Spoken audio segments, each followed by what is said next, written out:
Era ani gaafa ijoollummaa raayyaa ture guyyaan itti argee jechuun danda'a. Ni yaadadha anaa kutaa sagal mana barnoota Mahalalluun baratu namni jabaan tokko addunyaa tanarraa gara jireenya hin deebinetti boqote. Dr. Sheikh Muhammad Rashad Abdullee ture. Gaafa sun namni hayyuun kun gaafa boqotan ani qabrii isaanii awwaalchaa ture. Gaafa sun jireenya isaanii qofa osoo hin taane duutii isaaniillee mul'ata jabaa nama keessatti gaddaafte. Nama jabaa ta'uu nama hojii har'aa osoo hin taane hojii dhaloota dabaltee dhaloota tarkaanfattee dhalootaaf haftu hojjechuun maqaa keetiis beekamtiis akka argamsiisuuf du'a isaarraa hin malle jireenya isaarraa qofa osoo hin taane.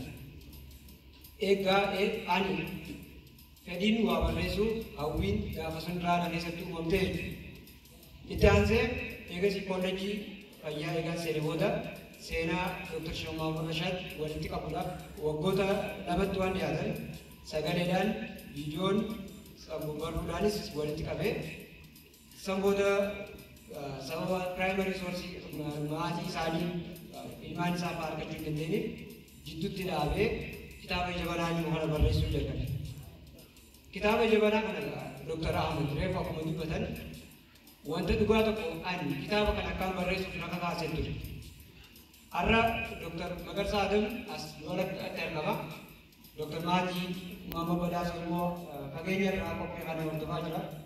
Isaan lameen kanaatu bara 2017 garee Oromoo Enlightenment Group jedhu tan waa'ee barnootaa irratti hawaasni bahaa Oromiyaa jiraatu kun barnoota irratti hubannoo qabu gadaanaadha.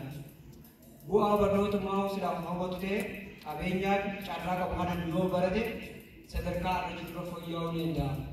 Isa kanarratti immoo nuti qaama biraa qabachuu fi itti ilaaluu daran nuti akka barattootatti waan dandeenyu yoo goone hoo jechuudhaan garee dargaggeessanii kampeenii jalqaban. Anis isaanitti dabalamee hojiilee adda addaa hojjechaa ture. Kana keessaa hubannoon barnoota gadaana haa taatu warrummaan barachaa jiranu barate yaamee hojii qabachuu aadaa dubbisaa qabnu baay'ee gaggawaa ta'uu natti mul'ata. Kanaaf kitaaba jabanaa akkaan barreessuuf wantoonni na kakaasan rakkina hawaasa keenyaa kan lafarra jiran qabatamaan akka tajaajilu. Fakkeenyaaf yoo garuma fayyaa kan dhufu ta'e hospitaala kana keessatti yeroo baay'ee wanti agarru haadha intala isii ilmoo isii qabattee dhuftee dhiiga kan yoo jaalle abbaa manaa dhiiga kan yoo jaalle lakki ati duraa abbaan manaa duura intalatti yaadu tabiroo danda'a hanga jaalle hubannoo dhabuudhaa kun hedduu karaa hedduu beekamaa jechuudha. Wantoonni akkanaa kun kitaaba kana akkaan barreessuuf kaka'umsa naa ta'an. Ta'us kitaabni kun waan guyyaa lama biyya sadiitti barreessu osoo ta'an waggoota sadii akkana yeroo fudhatee ture. Yeroo kana keessa milkaa'ina kitaaba kanaatiif jalqaba rabbii guddicha tokkicha na bira dhaabbatee galateeffate. Itti aansee hiriyoota kanneen kolleejjii fayyaa waliin baran guyyaan barreessuu jalqaburraa hanga har'a sagantaa qophii talaarratti na waliin jiran osoo dadhabne hifanne hin jenne hanga yeroo tanaa na waliin hojjetan hedduun galatoomfadha. Isaan milkaa'ina har'aatiif utubaa naaf ta'anii turan. Kanaaf hedduu galatoomaa hedduu isiniin jaalladha. Itti aansee kitaabni kun maxxanfamuus ta'ee eegasii qophii eebbaa baasii wantoota barbaachisan nu deeggaruu qofaa miti yaadaanis gorsaanis akka abbaatti nama nu bira dhaabbatee pirezidaantii yuunivarsiitii Haramayaa Dr. Jamal Yusuf galata guddaa qaba. Dr. Jamal Yusuf kitaaba kanatti nu deeggaruu daran deeggarsi inni garee Oromoo Enlightenment Group irratti nu deeggaran hedduu beekamtee kabaja guddaa kan isaan kennu kana godhan isaan qaba. Fakkeenyaaf the gift of all best naqamoo afaan Oromootiin kennaa caalu jedhee piroojeektii takka waggaa lama dura gaggeessinee ture.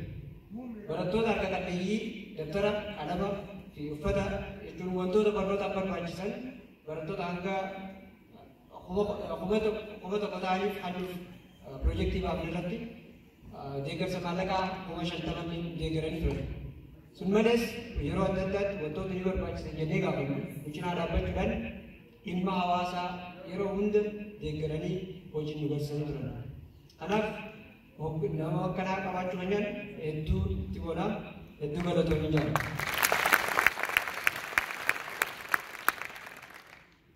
Imalli kitaaba kanaa akka nama jaarmaa ijaaruuti.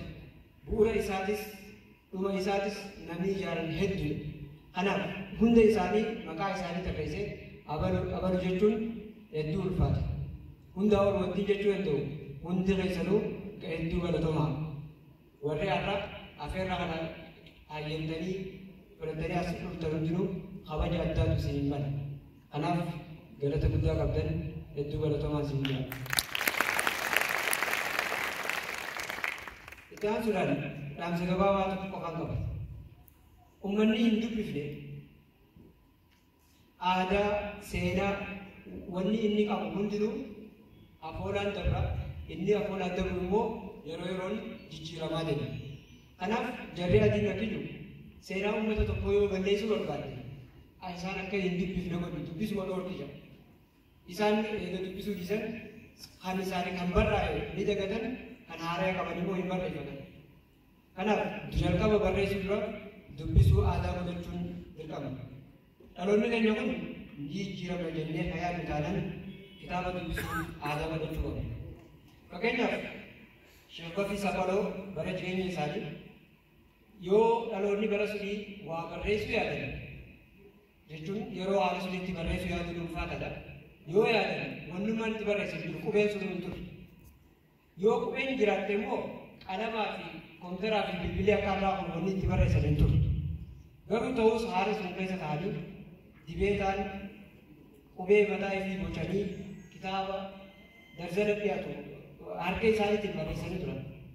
Nuti har'a dhaloonni har'a jiru kun immoo carraa qabnuu fi haalli keessa jiru kanaan wanti kun jiru akkami fayyuuf gaafachuu qabu. Nuti wanni uummata saba kanaan gumaachuu jiruu fi carraa nuti qabnu akkamiin yoo waliin madaalamu hajuu namni hundinuu kan if gaafachuu qabnudha. Kanaaf immoo iccitiin inni duraa dubbisuudhaaf yoo dubbisan waa hubatan yoo waa hubatan waan hubatan sun baruutti jijjiiruu danda'a. Kanaaf haa dubbisnuun jira galatoomaa.